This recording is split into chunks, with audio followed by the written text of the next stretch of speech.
Hello, this is Chef John from foodwishes.com with Peach Cobbler, which translates, of course, to Peach Shoemaker. And of course, when I think of easy summertime fruit desserts, I think of footwear.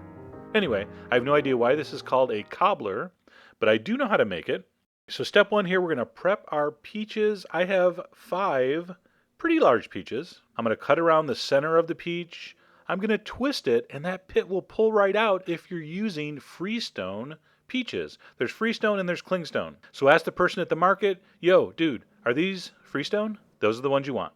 Okay, so after they've been halved and the stone has been removed, I'm going to peel these just using a sharp paring knife. There is a technique where you dip these in boiling water to get the peel off, but if I'm only doing a few, I just use a knife. And then I'm going to hold it over the bowl and just make slices with my knife. Why am I not doing this on the cutting board? Well, 1, I haven't cut my thumb in a while, so I thought this gave me a pretty good chance. And 2, I don't want to lose any of the juices. All right, so by cutting over the bowl, everything's going to drip in there. So all kidding aside, be careful, but that is a good technique. So once the peaches are sliced, I'm going to add a couple secret ingredients, a little bit of fresh lemon zest. Okay, no juice, just the zest. And then, instead of cinnamon, we're going to go with 1/8 of a teaspoon of Chinese 5-spice powder. It's just a pinch, but it does add just a beautiful, beautiful flavor. Okay, so set that aside, and we're going to make a simple syrup. So I'm going to add some white sugar to a pan. I'm going to pour in some cold water. I'm going to turn the heat to medium-high, and as soon as that sugar dissolves and comes to a simmer, add in the peaches. Now, we don't really want to cook these too much. They're, of course, going to bake with the cobbler in the oven, but I do want to develop a nice peach syrup here. So basically, I'm going to stir those in.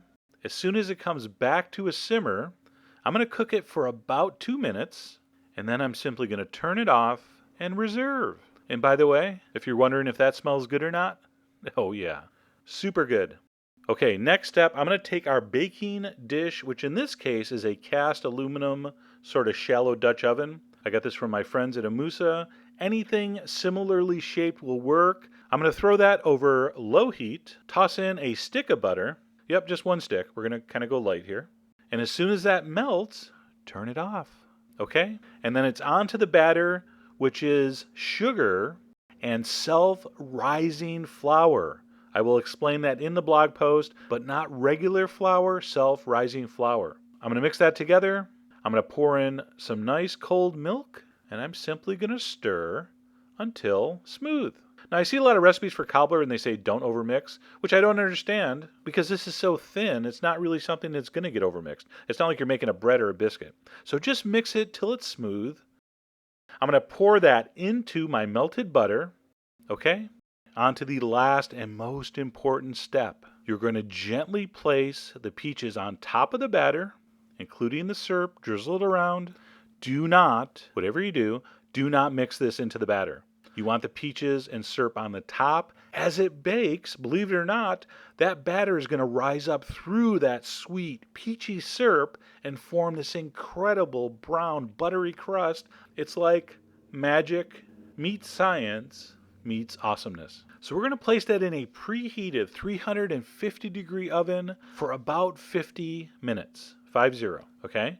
Now, depending on your oven and your pan and other various environmental factors, this could take anywhere between 45 minutes and an hour. But basically, you want the syrup to be bubbling vigorously around the outside, and you want your crust to be beautifully browned and perfect looking, and mine is, all right? And please, for goodness sake, let this cool before you serve it. People that serve piping hot peach cobbler right out of the oven clearly do not understand human nature, because whoever you serve that to is going to take a big old spoon and completely scorch their entire mouth. So let this sit at least 15 minutes. All right, so I let mine cool about 15 minutes. I'm going to spoon myself out a generous portion. You could serve this with whipped cream, which I personally think is a crime against nature. Doesn't need it. You can also use vanilla ice cream, which I do enjoy, I just didn't have any. And there you go. What a perfect summer dessert. And yes, you can use canned peaches for this.